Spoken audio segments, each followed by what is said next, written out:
नमस्कार साथियों, उत्कर्ष nursing classes में आप सभी का हार्दिक स्वागत और अभिनंदन है। कैसे हैं आप सभी लोग? बिल्कुल। आज जो अपन एक टॉपिक पर बात करने वाले हैं और वो टॉपिक रहने वाला है एक जॉब के कंपैरिजन के रिगार्डिंग, है ना। और वो अपन कंपैरिजन करने वाले हैं दो बड़े इंपॉर्टेंट एग्जाम के बीच में, जो अभी रिसेंट टाइम के अंदर बेहद ट्रेंडिंग एग्जाम रहने वाले हैं। एक तो अपना नॉर्सेट और दूसरा अपना आरआरबी का एग्जाम। अगर अपन दोनों जॉब के बीच में कंपेरेटिव स्टडी करें तो कुछ लोगों की ऐसी क्वेरी थी, सर कौन सा एक जॉब है जो बेहतर है, उसके बारे में भी अपन आपसे एक छोटा सा डिस्कशन करने वाले हैं। और मैं आपको तमाम उन पॉइंट पर चर्चा करूंगा जो आप सबके डाउट रहते हैं, ठीक है।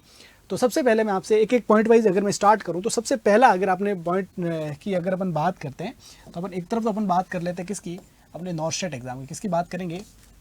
नॉर्सेट के एग्जाम की चर्चा कर लेते हैं। और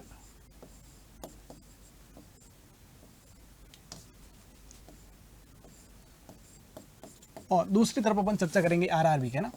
और फिर मैं आपको बताऊंगा कि दोनों में से बेहतर अपॉर्चुनिटी कौन सी वाली है ना। देखो, जॉब मिलना सबसे बड़ी अपॉर्चुनिटी है। सबसे बड़ी अपॉर्चुनिटी क्या है? जॉब का मिलना। और अगर अपने पास में दो जॉब हो ना, तो फिर एक जॉब कौन सी बेहतर होती है और कैसे वो बेहतर है, उसके बारे में अपन चर्चा करते हैं ना। जॉब से बेहतर कुछ भी नहीं है, ये मैं पहले क्लियर कर देता हूँ। सर आप कहेंगे कि हमारे पास में जॉब ही नहीं और आप उन दोनों में से कोई अच्छी बता रहे हो, ऐसा नहीं है। अपने नर्सिंग फील्ड में अभी फिलहाल जॉब की कोई कमी नहीं है, बस कमी है तो एक दमदार तैयारी की। और उस दमदार तैयारी के लिए आपको करनी होगी शानदार मेहनत, है ना। और उसके बाद में आपके पास में अगर दो अपॉर्चुनिटी आ जाए तो उसमें से आपको एक कैसे चूज करना है, उसके बारे में अपन बात करते हैं। देखो, अगर अपन इनके बेसिस पे बात करें, अपन यहाँ पर क्या कर रख रहे हैं, इनके अपने कैरेक्टर्स रखते हैं ना। कौन कौन से इंपॉर्टेंट कैरेक्टर्स यहाँ पर अपन इसके जो अपन कंपेयर करने के लिए जो रख रहे हैं, वो सारे इंपॉर्टेंट कैरेक्टर कौन कौन से देखिएगा।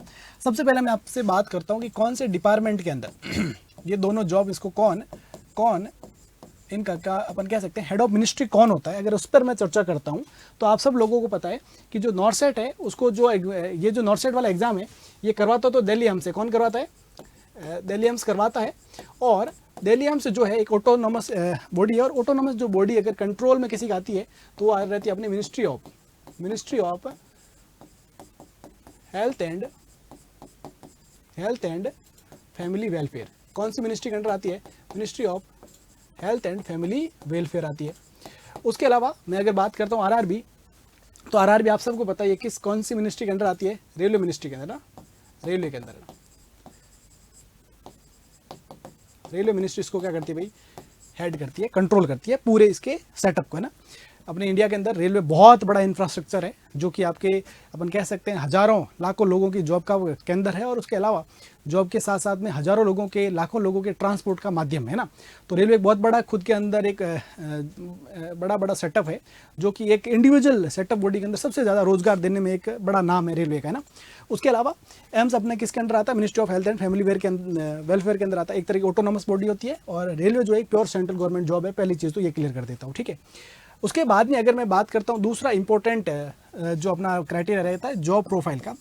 जॉब प्रोफाइल की अगर मैं बात करता हूँ तो यहाँ पर जो सबसे बेसिक जो अपनी जॉब रहती है वो अपनी कौन सी रहती है? नर्सिंग ऑफिसर की। किसकी बात जॉब रहती है?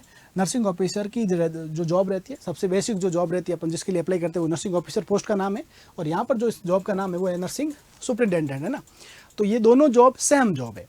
नर्सिंग ऑफिसर कह दूं या नर्सिंग सुपरिटेंडेंट कह दूं, दोनों सेम जॉब होती है, सेम लेवल है ना। लेवल बोले तो लेवल 7, अगर अपन बात करते हैं लेवल 7 की जॉब है। दोनों की दोनों सेम जॉब होती है, सिर्फ और सिर्फ नाम का फर्क है, ध्यान रखिएगा, ठीक है। ये तो सबसे पहला और बेसिक जो आपको याद रखना है। और याद रखने का मतलब यहाँ पर समझने से रिगार्डिंग, है ना। तो आप इन चीज़ों को समझ के रखिएगा कि एक्चुअली इन जॉब के अंदर क्या क्या बेसिक डिफरेंसेस क्या। जॉब प्रोफाइल की बात करता हूँ। यहाँ पर भी अगर अपन काम की बात करें, अगर अपने काम की बात करें तो यहाँ पर भी सारा पेशेंट केयर से संबंधित सारा काम है। और यहाँ पर भी क्या है, सारा का सारा किससे रिलेटेड है? पेशेंट केयर से रिलेटेड काम है। सेम एज इट इज काम है, इस काम के अंदर कोई ज़्यादा डिफरेंस नहीं है, ठीक है। इस चीज़ का तो आपको क्या रखना है? ध्यान। अब उसके अलावा देखो, सबसे बेसिक आप लोगों को जो जानने का विषय रहता है वो क्या रहता है भाई? सैलरी का विषय रहता है। देखो, सैलरी के बारे में आपको मैं क्लियरली बता देता हूँ। सैलरी के अंदर सैलरी दोनों का भी जो लेवल रहता है, लेवल 7। कौन सा रहता है? लेवल 7 रहता है। और उसके अंदर जो बेसिक पे रहता है वो रहता है 44,900। किससे स्टार्ट होता है? 44,900। और यहाँ पर भी लेवल क्या रहेगा? लेवल 7 रहेगा। और यहाँ पर भी लेवल 7 के अंदर कितना स्टार्ट रहेगा? आपके 44,900 से क्या होगा? आपका बेसिक स्टार्ट होता है। ये सबसे पहली और बेसिक और इंपॉर्टेंट जो आप लोगों को जानकारी है। सैलरी के अंदर कोई डिफरेंस नहीं है, लेवल 7 है। और यहाँ पर भी लेवल क्या है? 7 सेम रहने वाला है, कोई डिफरेंस यहाँ पर नहीं रहेगा। इंपॉर्टेंट बात आपको ये ध्यान रखनी है, ठीक है।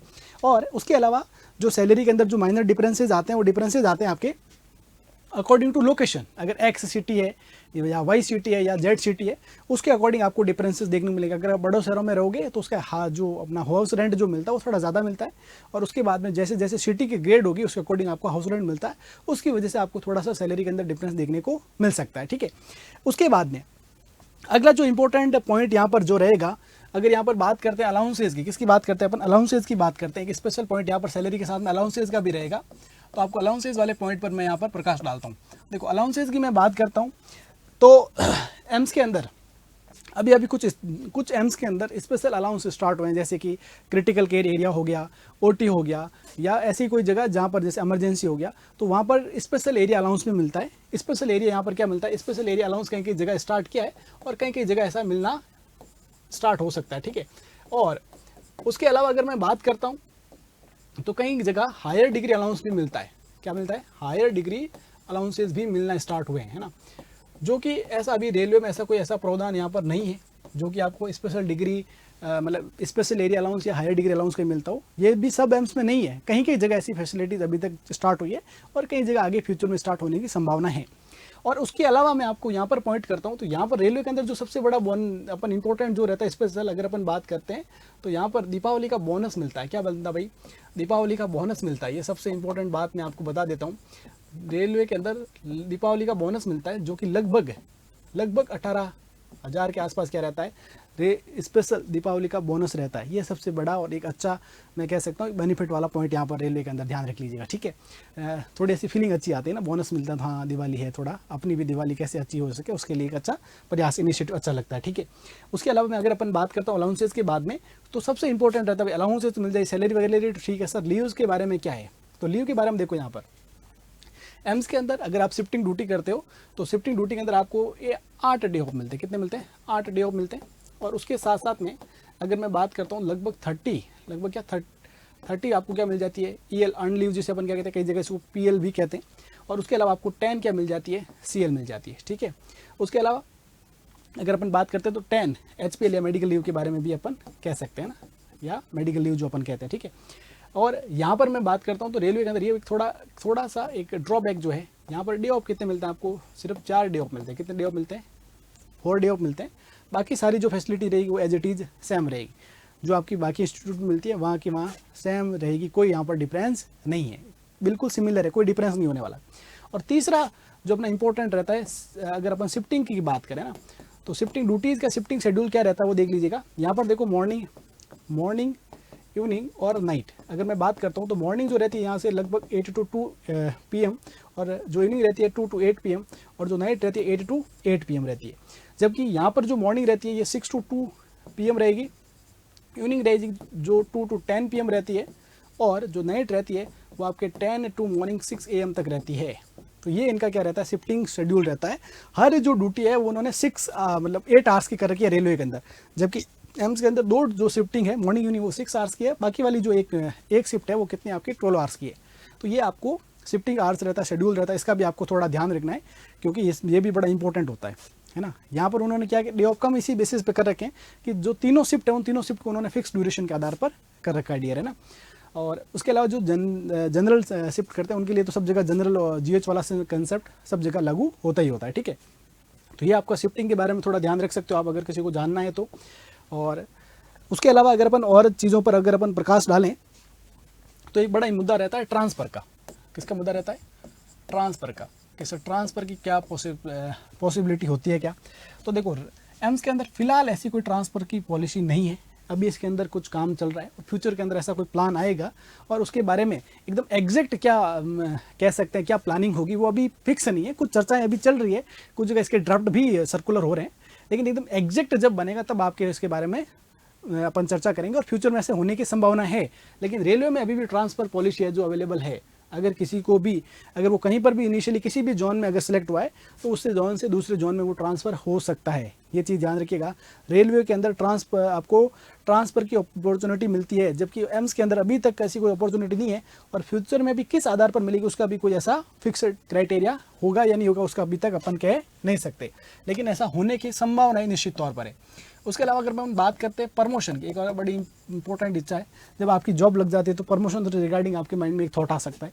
तो प्रमोशन से रिगार्डिंग अगर मैं बात करता हूँ तो जो न्यू इंस्टीट्यूट है ना, जो न्यू इंस्टीट्यूट है वहाँ पर हमेशा प्रमोशन की अपॉर्चुनिटी ज़्यादा बेहतर है कंपेरेटिव टू ओल्ड इंस्टीट्यूट है। जैसे दिल्ली एम्स है, तो दिल्ली एम्स के अंदर आपको प्रमोशन के चांसेस कम है कंपेरेटिवली। कोई न्यू इंस्टीट्यूट है ना, जैसे अपने रेवाड़ी एम्स बन रहा है, तो उसके अंदर जब नई पहली रिक्रूटमेंट ली जाएगी तो उसके अंदर अपॉर्चुनिटी हमेशा आपको ज़्यादा बेहतर मिलेगी। कोई भी इंस्टीट्यूट जिसकी पहली वैकेंसी अगर रहते हैं तो उसके अंदर आपको प्रमोशन के चांसेस हमेशा ज़्यादा रहते हैं। अगर कम कैंडिडेट हैं तो 2-3 वैकेंसी तक भी फुल चांसेस रहते हैं प्रमोशन के। जबकि रेलवे एक पुराना डिपार्टमेंट है, प्रमोशन होते हैं, थोड़ा प्रमोशन का प्रोसेस क्या है थोड़ा स्लो प्रोसेस कह सकते हैं अपन ना, लेकिन प्रमोशन यहाँ पर भी होते हैं। अगर कंपेरेटिव अगर एक दो ओल्ड इंस्टीट्यूट के कंपेरेटिव अगर अपन कंपेयर करें ना, तो रेलवे में फिर भी चांसेस का प्रमोशन के क्या रहते हैं, ज़्यादा रहते हैं, ध्यान रखिएगा। तो ये तमाम चीज़ें आपको इन सारे पॉइंट आउट पर गौर करना है। और इन सब पॉइंट के बाद में भी आपको मैं एक चीज़ कहना चाहूँगा, ये पॉइंट सिर्फ और सिर्फ आपको बेसिक इंट्रोडक्शन के लिए जॉब के बारे में है ना, और सबसे इंपॉर्टेंट जो रहता है जॉब रहती है, तो जॉब पर फोकस करिएगा। जब जॉब लगेगी तो उसमें भी अगर आपको अपॉर्चुनिटी मिलती है तो उसके लिए भी आपको ऑप्शन मिल सकते हैं। तो उसके लिए आपको देखो एक बड़ी इंपॉर्टेंट बात मैं कहना चाहूँगा कि आपको क्या चाहिए होती है, दमदार तैयारी चाहिए होगी। और दमदार तैयारी के लिए आपको पता है उत्कर्ष क्या लेके आया है, सारे के सारे भाई खतरनाक डिस्काउंट है, 70% फ्लैट ऑफ है।